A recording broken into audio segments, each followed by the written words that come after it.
Hello, you are back on the Talkwards. My name is Nat Rich, and today I am joined with a fellow Natalie, which is Natalie Pritchard. And we're going to have a discussion from self-harm to self-love. So it's going to be a bit of an awkward conversation. It may be slightly triggering for some people that have experienced this in their lives or are currently going through it. And we advise to just let you know that we are here to reflect upon Natalie's journey and to also go down a bit of a rabbit hole of kind of why she got there and what she's done since. So we hope that you can listen with love, and that if this does cause you any issues whatsoever, please do feel free to reach out. I am mental health first aid trained, suicide prevention trained also. So please don't hesitate to reach out if you have any comments or you'd like to discuss this with someone. We have a very brave guest with us who's willing to bear all and to really open up about this difficult subject. So Natalie, first of all, thank you so much for your bravery to discuss this. This is really good of you, and it's something that a lot of people go through, and something that I think, I admire you for having the courage to talk about this. So how are you feeling today?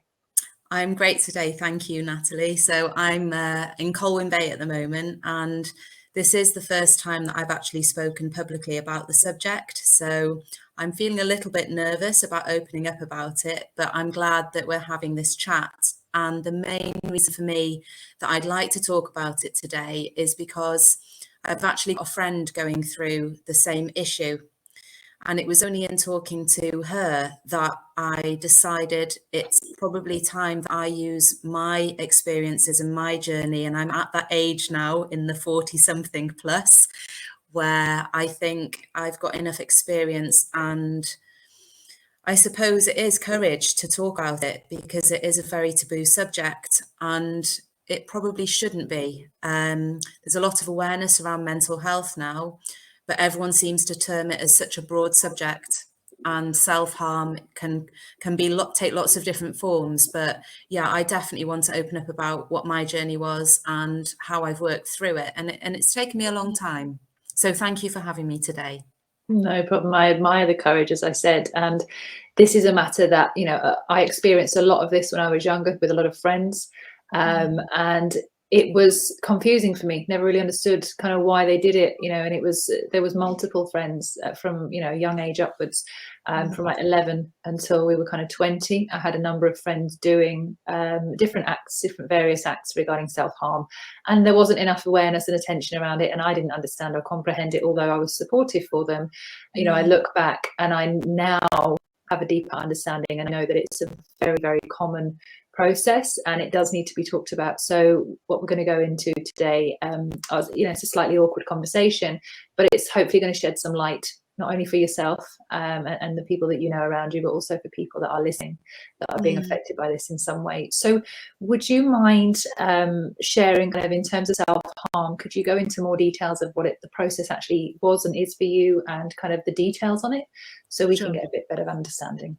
Yeah, I think it's important to start with a little bit of background as well, because I think everyone has something in their head about someone who might self-harm, might appear a little bit quieter on the outside, whereas actually I was quite a confident young person, and I was very sporty. I was not in the actual clique at school, the most popular kid, but equally I wasn't particularly isolated either.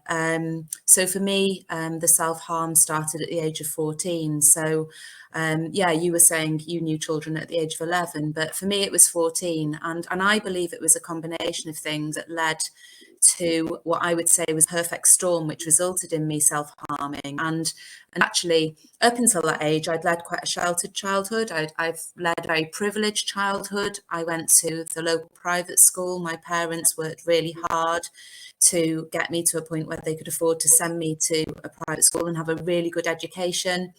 And as I mentioned, sport was a huge part of my childhood. And at the age of 14, I was playing a match of rounders, and I actually fell going to catch the ball, and I broke my leg. And the significance of that was that I was then isolated for 6 weeks whilst I recovered from having a broken leg. I couldn't see my friends. I was unable to take part in sport, which I've now realised was a huge way for me to release energy, mentally, physically, hormonally. I also went on the pill at the age of 14 to help with my periods, because like a lot of girls of that age, I was struggling with them. I'm 42 now. It was quite standard for a young lady to be put on the pill, without really any discussion around whether it was the right method for you to control your menstrual cycle. So I was at home, and I was just at home without really any outlet. I wasn't really able to see my friends in the same way, because the school we went to was from 8:30 in the morning till 6 at night. So it was all consuming. And then we would have homework. And I just became quite lonely. And I started to get feelings that I couldn't really understand. Maybe these were hormonal, but I do believe there was much more going on mentally than perhaps I understood at the time. And a lot of it was around anger and confusion. And I suppose I didn't really know how to process that. And although I continue to have a fantastic relationship with my parents, it certainly wasn't something I wanted to discuss with them, because I couldn't understand it myself. So I didn't really feel it was something I could talk to them about, because I didn't know what I wanted to say. And I remember keeping a journal, and it had a picture of a Tasmanian devil on the front. And I actually went to find that journal not long ago, and I couldn't. And I've probably thrown it away, which maybe is a good thing. But actually, that journal wasn't the usual conversations around boys and growing up. It was more to do with feelings of isolation, dark phases, and suicidal thoughts as well. And the only way I found that I could release what just was spinning in my head constantly was to self-harm. And for me, self-harming was about cutting myself. So my parents still live in the same house, but we have a lovely house, and I had an ensuite, which I know is quite decadent for a young person to have. But like a lot of girls my age, I used to shave my legs, or I used to think I needed to shave my legs. So the item that I used to self-harm was a razor. It was never done to try and end things. It was more done for me as a release. And I know you say, Nat, that you couldn't really understand then why some of your friends did it. So I can only speak for myself. But for me, it was about releasing the intensity of feelings I was having. And they weren't positive feelings. They were very negative. They were feelings of being useless and that I wasn't enough. And self-harming for me was just about an act of cutting myself in order to see the blood flow. And it feels quite uncomfortable to say that. It wasn't ever meant to be to such an extent that I would end things, but it was just to get that release or that hit. And I suppose when I look back, it's because I didn't have any other coping mechanisms. Now, my first coping mechanism would probably be to talk to someone, but I felt embarrassed. I felt ashamed. I mentioned to you just before we went live that I've never spoken about this publicly, and I probably still feel a bit ashamed about it. And I'm a little bit worried about what other people might think, because I now co-run a business. It's a small place. A lot of people know me. A lot of people know the area that I'm from. But actually, talking to a friend who is going through it now, and she's in her mid-20s, if I can just help her by being brave enough to talk about it today, then that's enough. But I hope that it will help much more than just one person. And I believe it will, because I feel in such a good place now. I feel brave enough to speak about it. And I want to help others that may either be going through something or have gone through that and are still dealing with it in some way. It's beautiful. And it's so important to be able to have the reflection on it and to be able to speak about it from a place that that you are in now, because it's going to give people a lot of hope and understanding that they too can share and they too can have this conversation. Because if it is a case of release, a conversation is just as good, always a better way, I guess, than self-harming. But I think what you're doing is you're putting yourself into a position now that is going to put you in a different place emotionally, and also you're going to be contacted probably by people. There will be conversations that come back to this conversation. You are willing to be seen right now, which is the most important part, whereas before everything was internal and you were hiding it. So you've literally flipped the energy on it to be able to say, oh, okay, now I'm going to have a conversation with the whole world rather than just one person, although this is one person, but you're doing it and you're brave enough to have the conversation in front of everyone. So you have come full circle. You are in a position of strength to be able to talk about this. And that's not saying that somebody that's still going through this can't talk about it either. It's just a transformed space to be able to come from, in the aid of that you can help someone else, which is a very human, you know, it's a very good human instinct to have. It's to be of service to others. So I admire that, you know, within you. You mentioned that other people might hear now, and you live in a very small area, and that's what a lot of people have, is whenever we want to put our head, you know, above the kind of trenches and say, hey, you know, I want to have a say, I want to say something.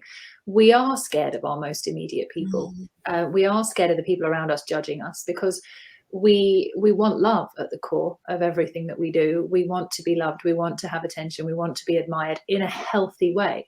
And you're now putting yourself and saying, hey, I'm willing to almost be attacked sometimes, because there may be someone that's triggered by what you're saying.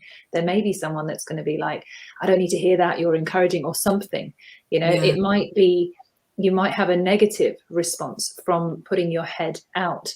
What do you think that would do to you mentally if you were to put, if when we're putting this out today and you did have someone that came back to you with something that was jarring or triggering? Where do you think that would put you in a mental state in comparison to now? So I dealt with self-harming for over a decade, actually. So that's the other piece to add. So it started at 14 and it didn't finish till I was in my mid-20s. My parents became aware of it quite soon after it started and tried to help me. I continued to self-harm secretly. I hid it from my family. I hid it from partners as I was growing up.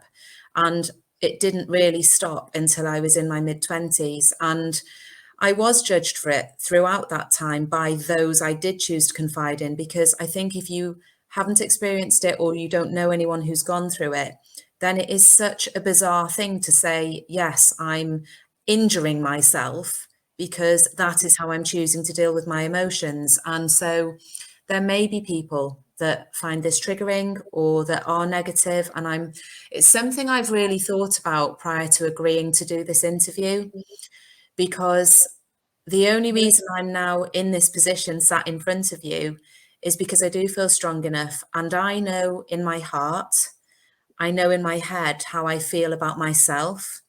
I know how I feel about others that are going through it and who may need that support from somebody who they don't know, which actually sometimes is easier to reach out to. And I'm ready for those sorts of comments because I don't feel it will set me back in any way, shape or form. The place that I'm coming from with this conversation is love. And I do understand and appreciate that not everyone may get that, and not everyone may sort of realize why I want to share this today. But hopefully with time, maybe they will have empathy, because it's really interesting that the few people I have confided that I'm doing this chat with today knew of somebody that has self-harmed. And I just think it's one of those things, the more you open up, the more the conversation continues, the more you can reach out to people, because there is always somebody pretty close that has suffered with this topic. Very much so. Well, there's many questions that I kind of want to ask you, and just to let the viewers know, I didn't research this interview before I came on. I want to be very honest about that, because I was told by my assistant it's around self-harming, and I don't think you can plan for those conversations. You know, for us to really kind of structure it too much feels too intrusive. I wanted this to be more of a chat and more of a kind of free, open space for me and Nat to, you know, have our Nat chat, and to go down into that kind of rabbit hole in an authentic way. So I'm learning just about Nat's story just as much as everybody else is at the moment. I'm just the one having the conversation. So some of the questions I'm going to ask may seem slightly odd, but they're inquisitive within my mind. They're coming up first and foremost. So I want to ask you these questions, and you've been kind enough for me to be able to do in that way. So in terms of cutting yourself, do you currently still have scars? Is it something that you can still see? Have you ever had comments around that? How are you dealing with that? So no, I haven't got any scars that you would see. I have got some very faint scars on my wrists, but people who wouldn't know what to look for, I suppose, wouldn't see those. Mhm. And it's interesting you ask that, because the friend I spoke about earlier has got scars, and that's how I opened the conversation, because we'd gone for a walk quite recently, and I noticed some scars, and immediately you kind of know what it is if you've been there and done that. So I Mhm. asked her about it, and she was quite shocked, I think, that I'd recognised what that was, a sort of what that represented. So no, I don't have scars physically. Mentally, I probably have. Mhm. And I have to say that for me, the initial reason that I've even got to this point of talking is because I kept a journal. And my journal I started in April this year.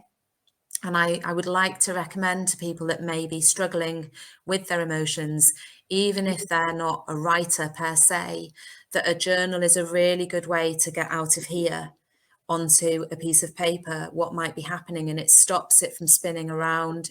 It is a coping mechanism that I now use. So I write poetry. I started writing poetry 3 years ago due to some other personal family reasons I was going through, and poems just started coming into my head, and I found it really cathartic. But the journaling this time round, which started in April, I then ended up writing about my childhood. So I hadn't even realized that all this that I'm talking about today was still something that perhaps I hadn't dealt with.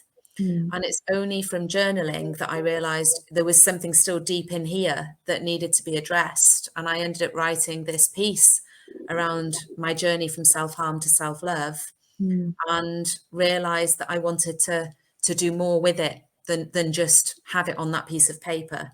Mm. And so yes, that's what's got us here today. And did you ever cut yourself in other places other than your wrists? Because some people do. Some people cut themselves up here or in more hidden places. Was that ever something that you did? No, it was very much around my wrists. I wanted to see it, as awful as that sounds, and Mhm. maybe again to people that haven't done it, they wouldn't understand me saying that, but I wanted to do it in an area that was visible and a reminder. So on my wrists, it was a reminder of what I was dealing with, I suppose, emotionally. But Mm. yeah, there are some people who prefer to hide it away. But I was hiding it by wearing long sleeved tops. So it wasn't that I wanted other people to see it. It was very much a private experience. And it was just me. I wanted to see it. I Mm. wanted to be reminded. And I'm not quite sure what I wanted to be reminded of. But I just knew that it was the same place because that's what felt comfortable for me as a coping mechanism. Mhm. Mm. Your first time that you did this, was it an idea that you had intuitively from within yourself? Was it something that you saw that somebody else did? Was it something that you'd heard about, you wanted to try, or was it just, the intuitive side of you wanted to release and you knew that's what that was going to be? Yeah, it was very much that. Now, it was an intuitive release. So I'm 42, as I mentioned. I shouldn't be mentioning that too many times. But I'm of an age where we didn't have social media. We didn't Mm. have the internet. And I sound properly old saying that now, but we didn't. So there weren't places that I could look for Help. self-harm. I still actually, you're asking questions, and I'm thinking you might ask me something I don't know the answer to, because I haven't actually Googled it, because I want to speak authentically about my journey, my experience. Statistics are there for people who want to see that, but no, it was so intuitive, and nobody else at the time in my friend circle had done it that I knew of. But maybe like me, they had hidden it. Maybe like me, they didn't want to talk about it. It Mm. was just something that felt like the right way to release. What I now find is that we all deal with some dark times. We all have challenges that happen. And back then, or from the age of 14 to my mid-20s, it would have been so natural. I'd have a row with a boyfriend, say. It would have been so natural, rather than just seeing through the argument in some way, I would self-harm. And even I'm sort of thinking, why did I do that then? Why didn't I try and talk through the issue I was having? Why didn't I go for a run? Why didn't I phone a friend and have a coffee and talk about it? But I suppose if you feel trapped in that pattern and your way of coping seems to work, then you keep going back to it until something changes. And for me, I think what changed was I started working for a small software company, and I had a lady who was my boss, and I'd never worked for a lady before, but I'd only ever worked in small companies. And this lady just seemed to take me under her wing. And I think something just shifted for me mentally, because I don't think I really knew what I was trying to do. Like I'd be, throughout my life, I'd been through school, I'd been to uni, but I'd never really fully fit into anything I was doing.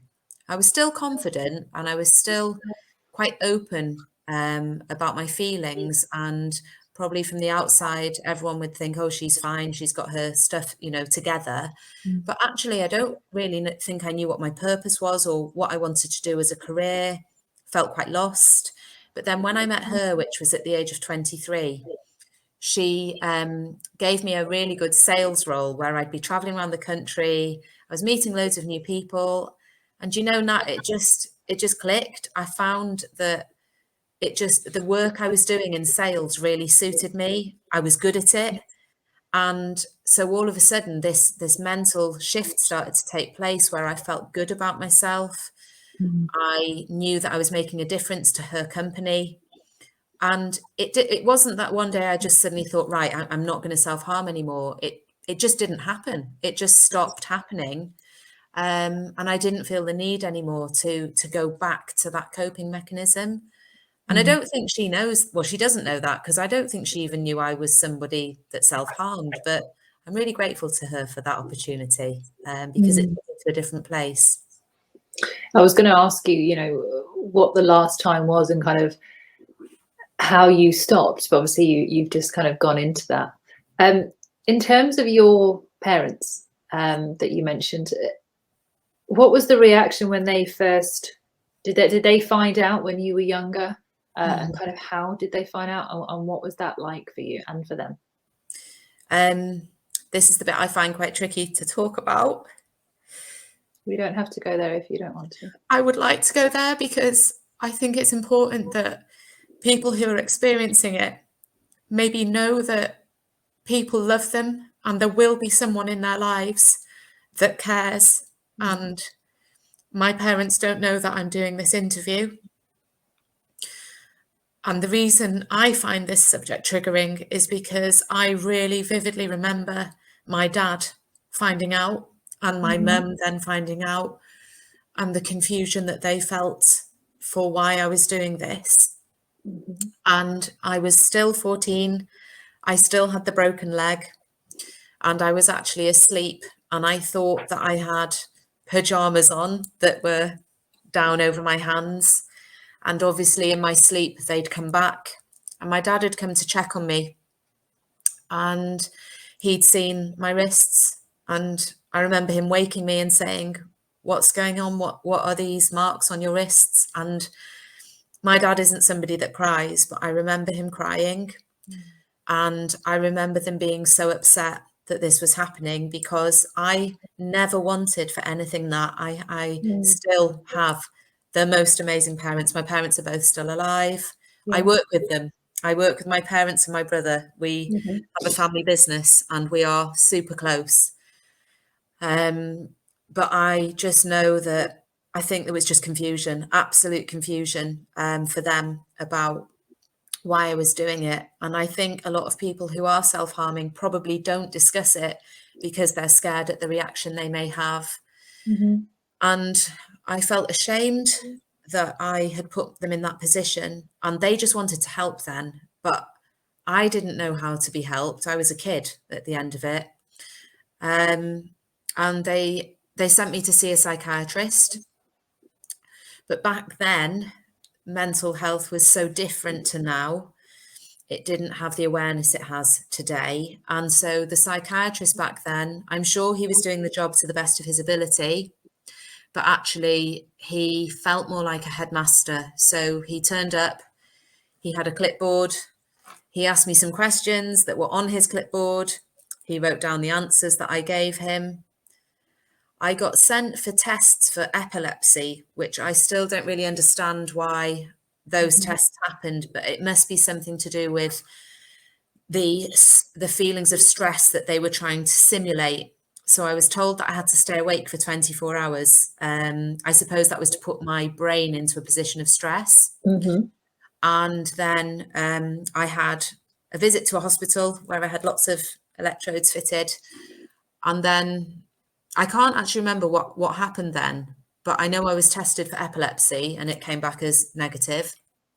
And that was it really, because then from that point, I think I tried to hide further that it was something I was still doing. I don't know that my parents knew that I was still doing it late teens, early 20s.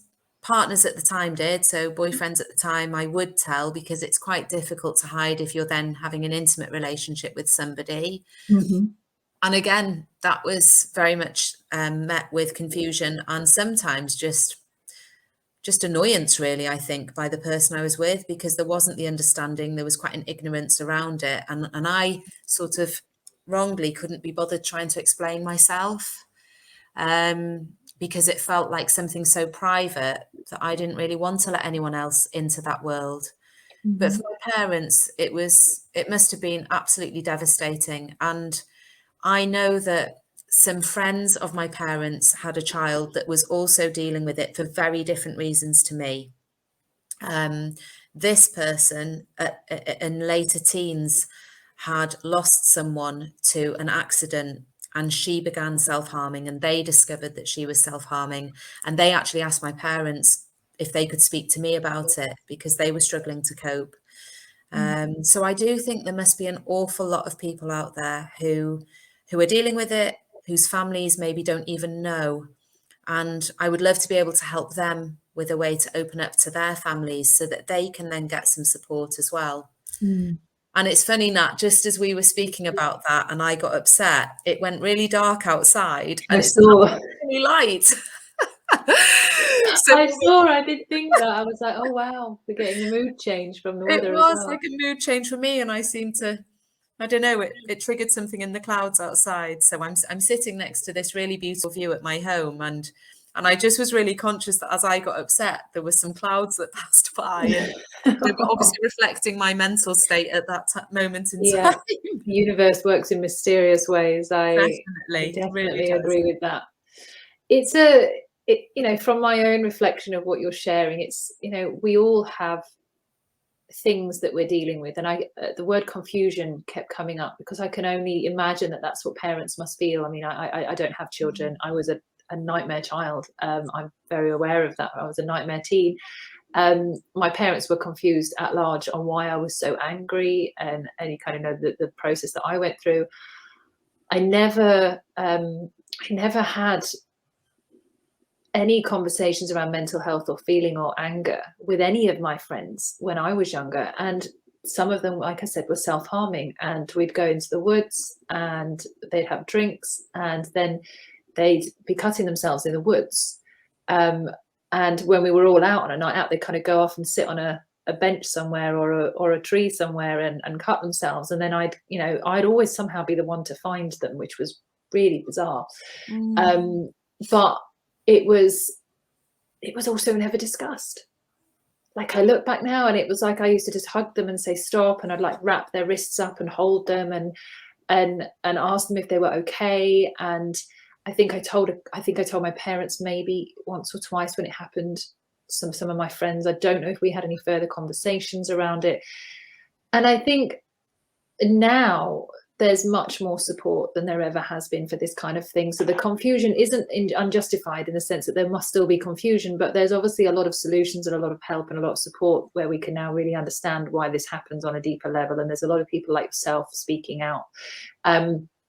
but I guess there's a shame around it as well for a lot of people who've done it, that just don't want to be a bother. They don't want to be a burden on someone and be like, look, it's just my thing, just let me deal with it, because they don't want to open up and put that confusion and self-harm onto anyone else either.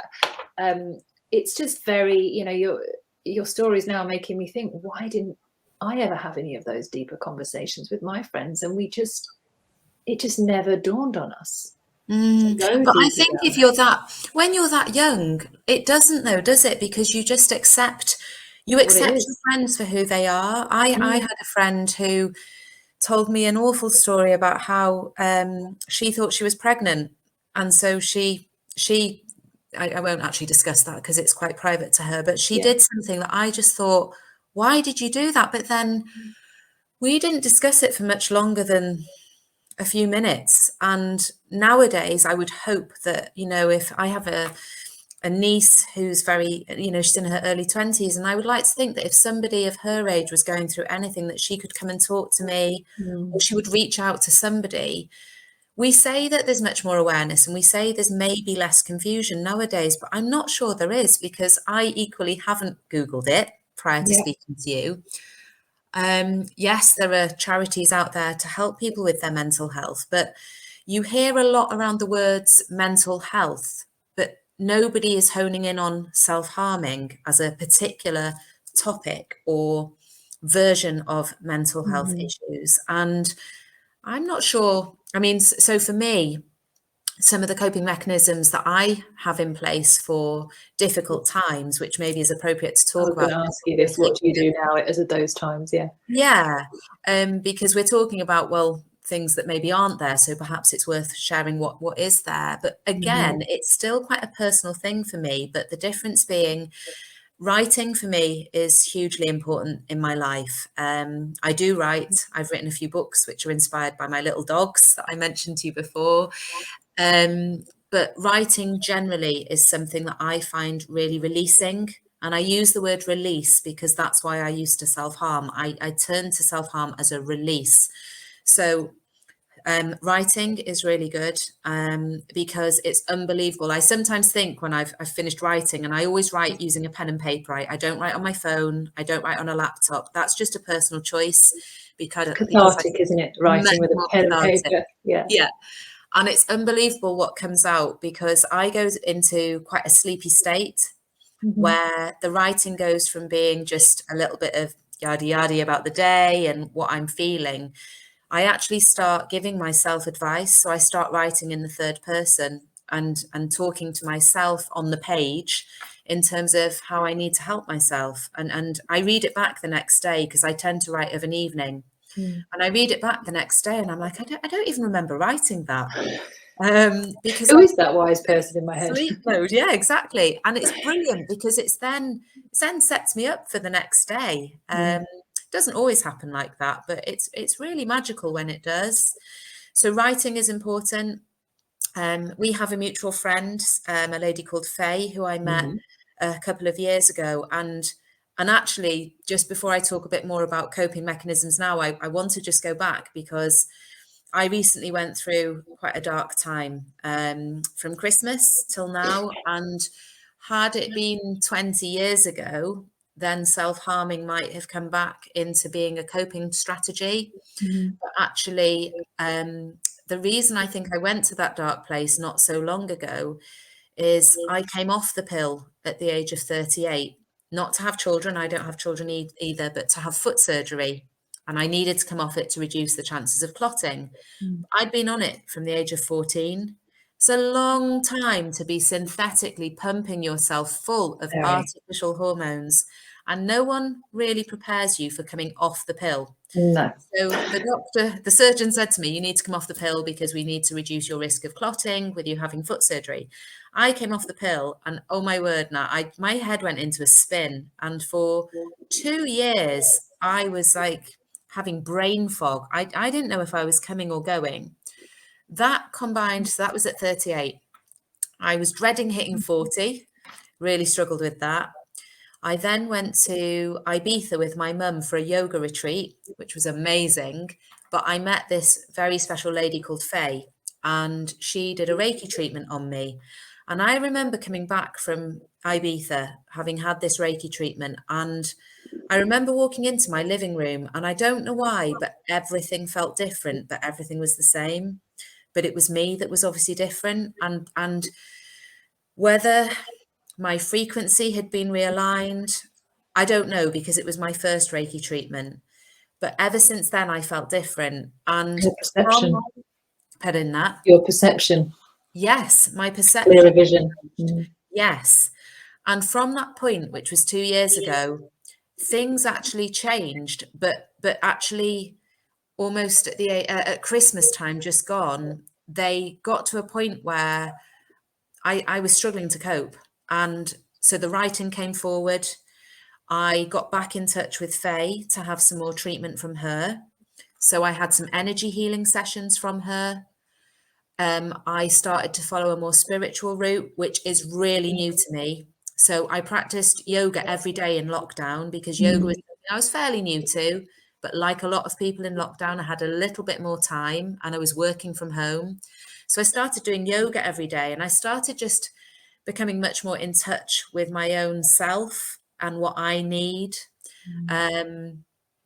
I actually also started more poetry and writing a lot more, going for more walks. I've got these dogs, these wonderful dogs that I love to just spend time with. They all sound like such simple everyday things, but it's those simple everyday things that got me through this next phase, I would say, of difficult times that I've just gone through. I went to therapy. And I think therapy is frowned upon in the UK as well. I mean, in America, if you don't go to therapy, it's like, it's strange. Over here, if you say you're going to therapy, people are sort of a little bit taken aback by that. But actually, I'm quite an emotional extrovert, and talking about my feelings is such a wonderful way for me to deal with my feelings. So a combination of all those things means that I'm now here today feeling strong, feeling the best I've ever felt about myself as a woman, and able to share and able to, yes, as you say, able to deal with people that may respond negatively to this conversation that we're having. This is a huge journey for me into the unknown, because it would have been far easier to carry on just writing, talking to my therapist, having some healing sessions with Faye, doing my yoga, walking my dogs, and not talking to anybody else about it. But it's important, I feel. I feel at a point where I'm strong enough to share it, and I want to share it. I want to help my dear friend. I want to help other people who are feeling isolated. I mean, lockdown must be like a magnified version of what I went through at 14, because I was stuck in my room, couldn't see my friends, didn't really feel I was able to reach out to anyone. Well, if lockdown hasn't impacted that upon people who are perhaps vulnerable, there must be loads of people who are struggling right now. There are. Yeah, there really are. And the alchemy, you've gone through a process of alchemy in terms of you've alchemized what your internal feelings, and you've now been able to find releases for those feelings in a healthy way. You've allowed that energy to flow. You've allowed yourself to move through it rather than away from it. And when we do that and we are willing to sit with what's difficult for us, we allow, I often say there's a kind of 3 parts to a feeling. There's a beginning, a middle, and an end. And what we do is we feel it. And then, we kind of realize, and we're like, oh my God, I've got this feeling. And then we're in it. And then to get ourselves out of it, rather than allowing it to pass and sitting with it and allowing it to be what it actually is, which is the most important part, is this, the feeling, creates the healing. We try and get out of the middle. So we smoke, we take drugs, we sleep with people, or we have an anger attack, or we have something that is literally going to take us out of the deepest, darkest feelings, and it's going to put us on a different trajectory. Some people use music. Some people put music on and they're like, oh my God, I just want to listen to something good, and it's going to take me somewhere else. And I realized there was lots of things you can get addicted to. I was also addicted to music. I would actually put music on to change how I felt. And you wouldn't think that there was a problem with that. But when you're doing that all the time, to avoid how you feel, that's a huge level of avoidance that I would be using. And then I realized that I had to go through a time of no music, and to sit in the silence and to sit with that and journal and talk to myself and process and commune with myself and really say, what is this? You're getting to know yourself in a way that you didn't know yourself before. And now you're willing to see yourself, hence being on the show today, and willing to put yourself out there. You're willing to see yourself and you're willing to be seen. Yeah. Which is a huge, massive amount of work that you've done there, which I'm, you know, so proud of you for, and not in a patronizing way. It's beautiful to see that you've done that.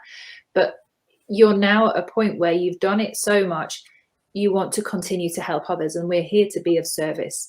A lot of people try and serve before they're healed, which is a very natural thing to do because it's easier to work with someone else than it is with your own stuff. But when you're ready to be seen and you're ready to see yourself and you're ready to be of service, you'll get that inspiration of, I can do more here. I've got the confidence and the strength to do more, and I've got, you know, I've got the kudos. I can speak about this because I've owned it. And that's a beautiful experience that you're going through now. And I'm happy that we're here having this conversation and that you feel that way, because a lot of people could still be like, oh, you know, what can I say about it? And I don't know enough. But it's not about whether you know enough. It's, I've got lived experience and now I can talk about it. That's enough. You don't have to have a certificate to say, hi, I used to do this with my, you know, and I don't like the term when people say, oh, they used to slit their wrists. I hate that expression of slitting their wrists. It's, I don't know where it comes from.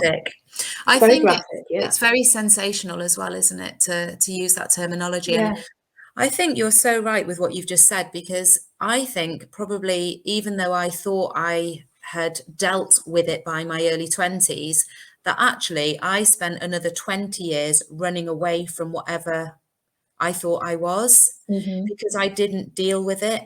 I've spent the last 9 months, which coincidentally is 9 months, Faye mentioned to me, ideal time for a rebirth, dealing with myself. And oh my goodness, there is nothing harder than actually looking inwards. I've never had to do that before, Nat, or I've never put myself in a place where I've had to look inwards. And I used to hear about people talking about looking inwards and spiritual journeys, like, what the hell?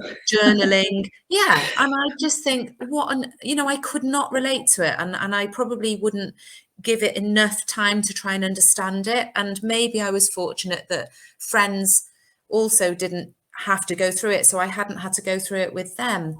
But the last 9 months, I really have had to look inwards, and I've cried so much, and I feel that I was grieving a part of me that I was letting go of. And strangely, I had an accident where I had a disc removed from my spine just more than 10 years ago.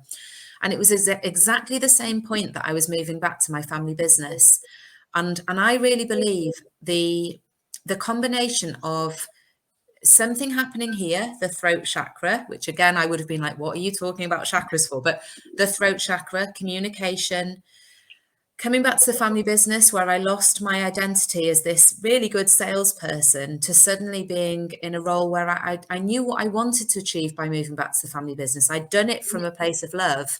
But then I was like, oh my goodness, what am I doing? And I don't know if I can do this. I don't know how to help. I don't know what to do. I knew nothing about motorbikes when I moved back.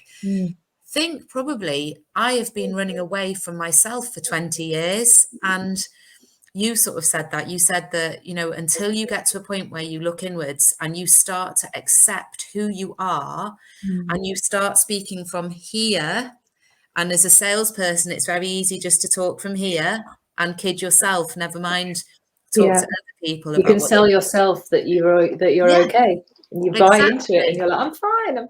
Look at me. But I get it. And I'm so glad that I've gone through that 9 months, and it is only the last 9 months that have meant that I now feel confident enough to talk. And also, you touched on something else. So one of the fears I have around talking about this subject is that, thanks to social media, or not thanks to social media, it's very easy to feel like I'm not enough of an expert to talk about this subject because I have no qualifications in this arena. I only have my own journey to share. And I'm sure I will get judged for that as well. I'm sure people will ask, well, what gives you the authority to speak about it? I don't. The only authority I have comes from the fact that this is my story and nobody can take that away from me. I can share my story in the hope that it will help someone else. There are people out there who are more qualified, who can talk about it perhaps more articulately than me. Funny, Great word to get wrong, by the way.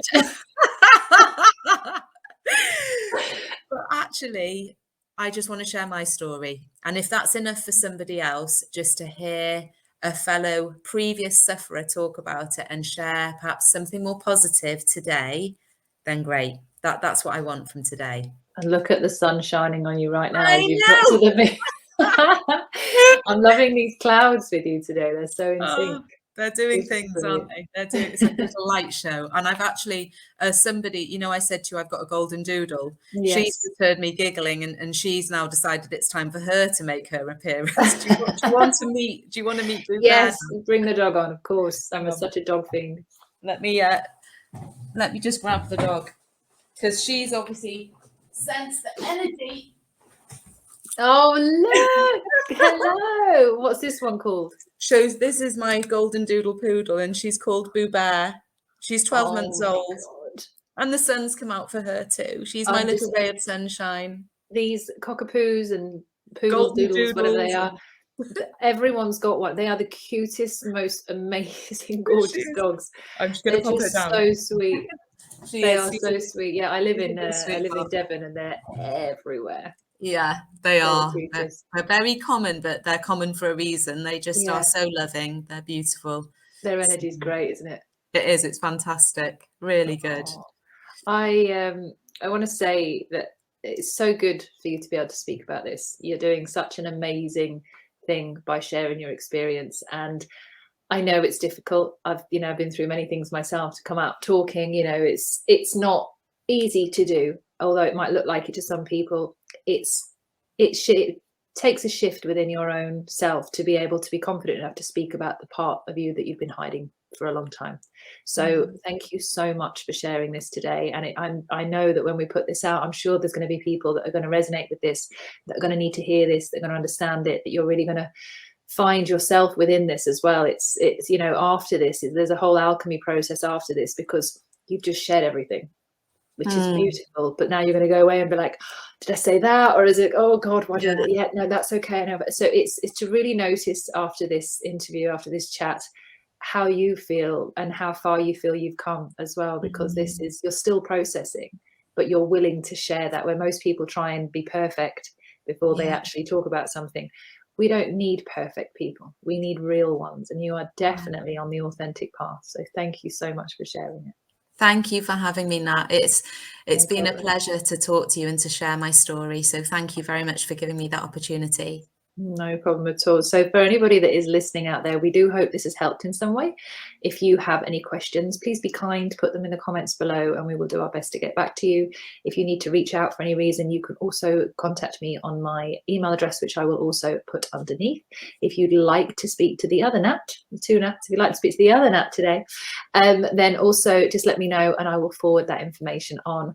But this is something that, as I said, I didn't know anything about your story beforehand, apart from there was self-harm involved, and I'm glad I knew nothing and that I could talk to you from a fresh perspective, because it needs to be real. It doesn't need to be staged, and you've been very raw and vulnerable. So again, thank you. Hats off to you. You are an amazing woman, and I'm sure there's going to be a lot of people that are going to need your help moving forward.